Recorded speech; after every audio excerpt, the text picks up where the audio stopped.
मला घरापर्यंत पोहोचव. इयत्ता पहिली, प्रकरण 5.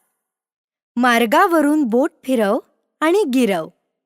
लेखन पूर्व तयारी. मुंगी घरी जाते. मुंगीला तिच्या घरापर्यंत पोहोचायचे आहे. मार्गावरून बोट फिरव. लाटेच्या आकारावरून बोट फिरव व गिरव. मुंगी तिच्या वारुळापर्यंत पोहोचते. ससा घरी जातो. सशाला त्याच्या बिळापर्यंत पोहोचायचे आहे.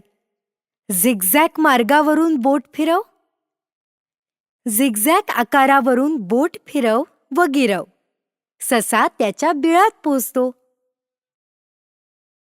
बदक तळ्यावर जाते. बदकाला तळ्यापर्यंत पोहोचायचे आहे. अर्धवर्तुळाच्या आकारावरून बोट फिरव. अर्धवर्तुळाच्या आकारावरून बोट फिरव व गिरव. बदक तळ्यावर पोहोचते. गाय घरी जाते. गायीला तिच्या गोठ्यापर्यंत पोहोचायचे आहे. चौकोनी मार्गावरून बोट फिरव.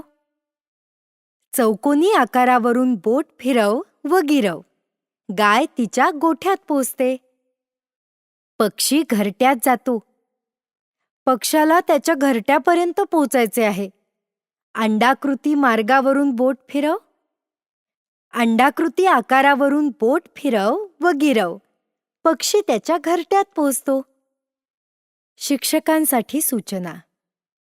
बोट फिरवणे.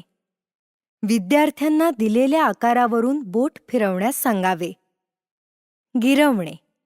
आकार गिरवण्यास सांगावे व लेखनपूर्व तयारी करून घ्यावी. सराव. विविध आकार तयार करून विद्यार्थ्यांचा अधिकाधिक सराव करून घ्यावा. वाचनपूर्व व लेखनपूर्व तयारीसाठी या प्रकारच्या विविध कृती करून घ्याव्यात.